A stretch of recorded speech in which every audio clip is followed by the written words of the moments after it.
Saya berapa kali bersama Pak Roy Suryo selama setahun ini, tidak pernah ada komplain satupun tentang uang. Yang selalu komplain tentang uang hanya Rismon. Saya kasih tahu, biar Anda ngerti. Maksudnya gimana? Tapi kalau ada orang ke Jepang, kemudian 3 bertiga, itu biaya dari mana mereka itu? Ya, itu jelas tuh dari Ceboker Nusantara itu yang berangkat ke Jepang itu kan harus diselidiki juga. Siapa yang ke Jepang? Meneliti ijazah palsunya Rismon. Yang ditelepon adalah saya oleh Bang Sarip hari Kamis, ya, mengatakan bahwa Rismon MRJ bagaimana pandangan Bung Andi. Itu saya kaget, ya saya katakan bahwa Pak Jokowi juga kaget bahwa itu ada permintaan itu.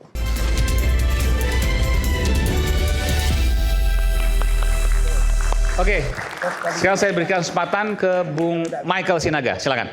Siap Bang. Tadi tapi saya kasih kesempatan ke dia. Oke. Jangan sampai nanti penonton Dengan legowo. bilang saya nggak mau ngomong gitu kan. Oke, saya silakan duluan. Saya clearing house saja nanti. Oke, baik, silakan. Jadi ini kan, Makasih Bung Refli. jadi ini kan masalahnya masalah pendana, ya Bang Aiman ya. Dan itu penting untuk dibuka, kenapa tadi saya tanyakan satu persatu. Ya, pendana. Nah, kalau dari semua terlapor dan sebagian jadi tersangka, biar Bang Rasman ngerti ini. Yang pernah komplain tentang pendanaan atau pengeluaran, saya berapa kali bersama Pak Roy Suryo selama setahun ini, tidak pernah ada komplain satupun tentang uang. Yang selalu komplain tentang uang hanya Rismon. Saya kasih tahu, biar Anda ngerti. Maksudnya gimana? Yang selalu komplain tentang uang, aduh ke Solo lagi, gak ada duit. Aduh ke ini lagi, keluar segini dong, keluar segitu dong. Itu selalu Rismon. Suruh dia bicara. Saya saja tidak pernah komplain. Saya tahu Baligi Academy itu hasilnya berapa YouTube-nya. Saya yakin bisa menutup, tapi dia kan gak mau break even. Ratusan juta? Enggak lah, ratusan juta gimana sih? Enggak total. Iya mungkin ratusan juta kalau di total semua ya. Ya. Tapi setiap bulan mungkin puluhan juta. Ya itu kan dia ada. Gede juga dong. Buat penginapan Baligi dia. Academy itu YouTube-nya Bang Rismon ya? Betul. Oke. Itu kan dia punya. Belasan juta per bulan. Ya, dia kan lumayan. ada kos-kosan, biaya kos-kosan, biaya makan dia dengan istrinya dan seterusnya. Itu masa dihitung biaya perjuangan? Enggak dong. Enggak ada perjuangan juga dia harus keluarin itu. Tapi anyway, lalu bagaimana caranya buku ini? Itu Gibran Endgame, oke. Buku ini saya luruskan lagi nih. Yang sebagai syarat RJ katanya mesti ditarik. Ya. Panitianya kan Bung Buku Arfiksan ini, ya? Dia mah tahu apa soal penelitiannya. Dia nggak tahu apa-apa. Dia tahu soal distribusi, nyari percetakan itu doang. Oke. Kalau penelitiannya ini punyanya Pak Roy Suryo penelitiannya. Kenapa? Nih, Bang Andi jangan ketawa dulu Anda. Saya kasih tahu. Penelitian ini dilakukan Roy Suryo kenapa? Karena Rismon tidak bersedia pergi ke luar negeri. Kenapa? Karena ada masalah dia kalau pergi ke luar negeri. Takut Dia sesuatu. dicekal. Nah, takut sesuatu terjadi. Enggak keluar negeri buat apa? Saya ke Melbourne, ke Sydney. Iya. Jadi waktu itu Pak Roy Suryo mau ke Sydney. Oke. Ke UTS InSearch. Ya. Bersama Pak Agus Yunanto yang di sebelah saya nih. Saya bawa semua nih orang-orangnya. Oke. Saya ajak semua. Lalu saya bilang, Bang Rismon, Anda lah pergi ke Singapura. Biar klop. Pak Roy ke sana, Bang Rismon ke sana. Janganlah Mike. Ada masalah saya dulu di Jepang katanya. Oh, Bang Rismon bilang seperti itu. Ya. Oke. Kau aja lah Mike ke Jepang. Kubiayai pun setengah katanya. Tapi saya nggak bisa waktu itu. Kau aja lah ke Singapura katanya. Untuk mencari Orchid Park. Ya. Dan itu yang jadi masalah. Kenapa Bang Rismon harus menulis ini dengan datanya Roy Suryo. Dan dengan data yang saya berikan juga. Itu data saya itu. Ini datanya Roy Suryo. Sedikit saya tanya. Maksudnya data Mas Roy apa? Ya, penelitian ke UTS InSearch, ketemu dengan beberapa orang Sydney, dosen ya? di sana di Sydney.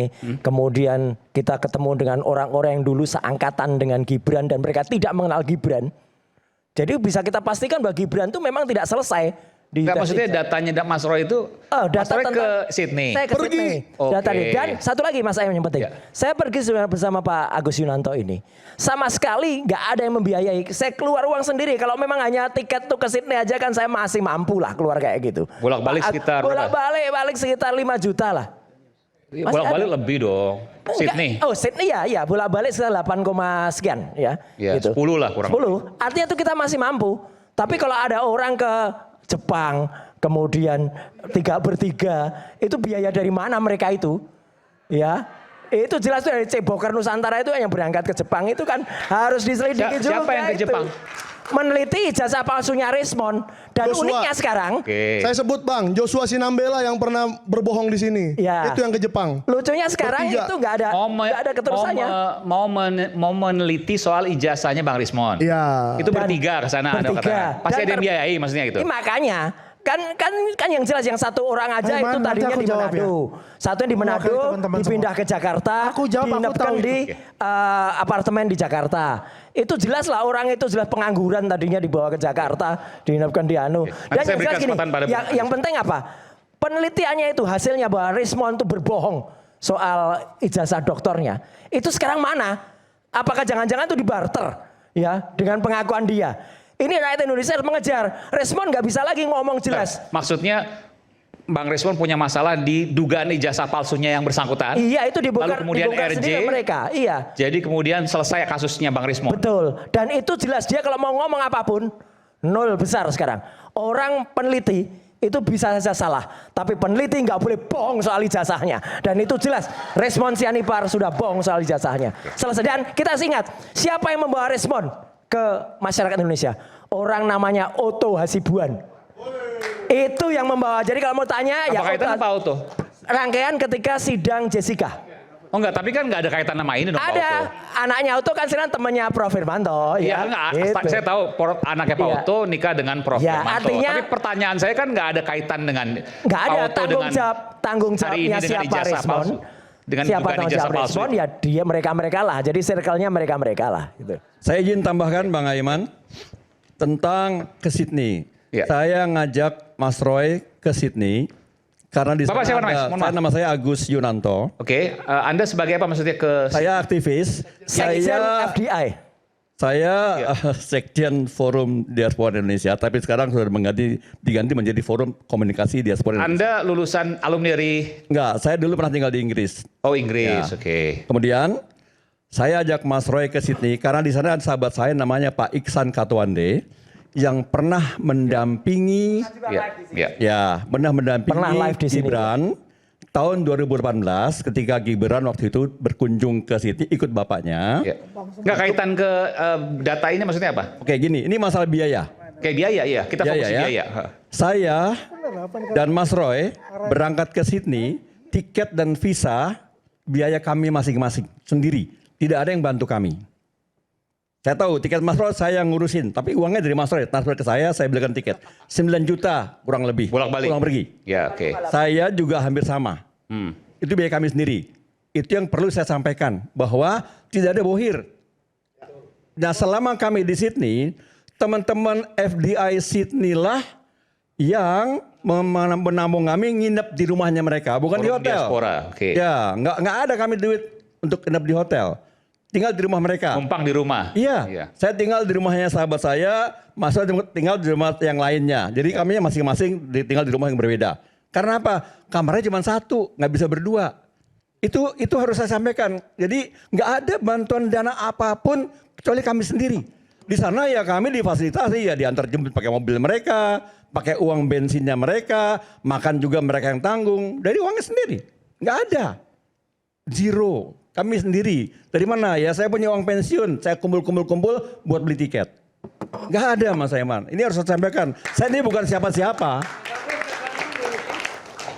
Kesana dalam rangka napak tilas katanya dulu Gibran pernah sekolah di Sydney. Di Insert. Saya klarifikasi sekarang. Dulu tahun 2006 itu namanya Insert Language Center. Jadi Gibran bukan sekolah. Kursus bahasa Inggris. Selama 6 bulan. Ya Mas Roy itu pernah sampaikan. Tapi kita Oke, bicara itu soal aja. pendanaan. Oke, baik, makasih. Yang jelas Gibran nggak lulus. Sudah. Ya, oke, silakan Bung Adeso. Ya tadi digambarkan mengenai katanya ada YouTuber yang ke sana ya dan Ke juga Jepang ini ya? Ke Jepang ya kan. Oke.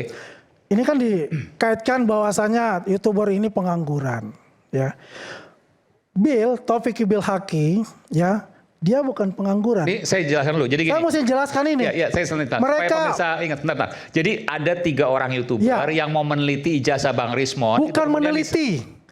Ya intinya mau mengetahui ijazah Bang Rismon benar atau enggak, itu menurut Bang Roy itu pasti ada buhirnya, ada yang biayai. Silakan jawab itu. Oke, jadi begini, ini bukan meneliti. Kita mengambil dokumen dari sana.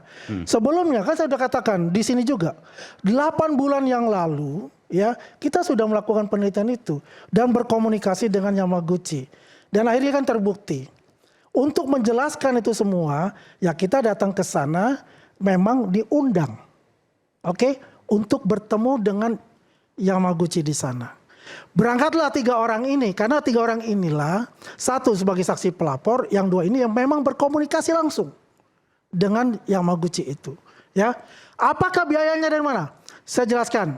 Taufik Bilhaki, ya, beliau ini adalah mempunyai yayasan, dia YouTuber dengan penghasilan puluhan juta, istrinya adalah trader, ya, dan menghasilkan ratusan juta.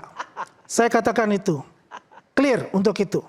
Kedua, bagaimana dengan yang 2 itu? Hasilnya apa yang jelas itu aja udah, nggak usah terus terang, panjang-panjang. kami semua juga membiayai kita patungan. Patungan 3 orang ini. Bukan untuk 2 orang ini kita patungan. Ikut-ikut sekarang Oke patungan. ya. Oh Bang Andi ikut juga di situ. Saya tidak ikut. Saya tidak ikut. Tapi memang teman-teman ya Ini yang untuk dalam kepentingan apa nih? Kok bisa tahu nggak rumah ikut juang membiayai kok ngerti Jokowi gitu. Prabowo Gibran. Oke. Ya kita melihat itu ternyata ada kekurangan kita tambahkan. Itu rumah juang untuk apa? Kegiatannya apa itu? Rumah juang Jokowi Prabowo Gibran adalah relawan. Namanya Rumah Juang Jokowi Prabowo Gibran. Ya. Oke. Ya, jadi memang kita berjuang dan banget di Jalan Ampera tempatnya, Oke. ya, Ampera Jakarta Selatan. Jakarta Selatan. Oke. Dan disitulah kita bagaimana membantu yang kekurangan. Yang jelas, Bung Taufik Bilhaki dengan istri beliau itu saya katakan 80% biaya oleh dia. Ya, pemberangkatan ini. Jadi murni Rumah Juang Jokowi Prabowo Gibran itu untuk kegiatan sosial. Rumah Juang Prabowo Gibran adalah ya rumah tempat kita berkumpul seluruh relawan-relawan Ya. untuk kita melaksanakan kegiatan-kegiatan sosial. Ya, intinya itu. Jadi ini kita menguatkan tali silaturahmi kita untuk itu. Ya. Jadi intinya di sini yang terbukanya kasus Rismon di sana itu kalau dikatakan apakah itu juga merupakan salah satu ya dari yang membuat dia RJ bisa saja untuk itu. Ya kan? Yang jelas untuk ini tidak ada barter. Barter, oke. Tidak ada barter. Oke. Kasus berproses.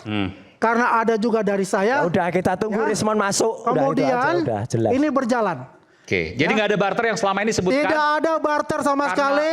ijazah- Tetap berproses. Oke, ijazah Ya. Bang Rismon dicurigai, ada yang menyelidiki dan seterusnya, lalu kemudian Bang Rismon minta ampun ke Pak Jokowi untuk kemudian dapatkan RJ, lalu kasusnya ditutup, kasus dugaan Tidak ijazah ada palsu. sama sekali. Karena Bagus. pertama itu yang ditelepon adalah saya oleh Bang Sarip hari Kamis ya mengatakan bahwa Rismon RJ bagaimana pandangan Bung Andi. Itu saya kaget ya saya katakan bahwa Pak Jokowi juga kaget bahwa itu ada permintaan itu. Jumat pagi saya ke Solo dan saya berdiskusi selama kira-kira 40 menit. Mengenai masalah apa yang menurut Bung Andi dan teman-teman yang lainnya seperti apa. Yang jelas saya katakan saya setuju dengan namanya restoratif justice buat Bung Rismon. Intinya itu. Ya, jadi di sini saya clearkan masalah yang dikatakan ada kriminal mengenai yang namanya ijazah palsu yang di Yamaguchi itu tidak ada barter. Clear dan clean saya katakan. Udah, ini buktikan berproses. aja nanti. Ya, ntar aja itu. Ya, Boleh saya lanjut, Bang? Udah, lanjut aja, Bang. Artinya kalau ada ya berita-berita hoax mengenai itu adalah buatan mereka dan kenyataan yang saya katakan ini adalah nyata dan clear dan clean untuk itu. Oke, baik. Oke, Kita kita kembali saat tunggu lagi, nanti saya akan berikan kesempatan pada Bung Michael dan juga Bung Refli Harun. Sesaat lagi kembali.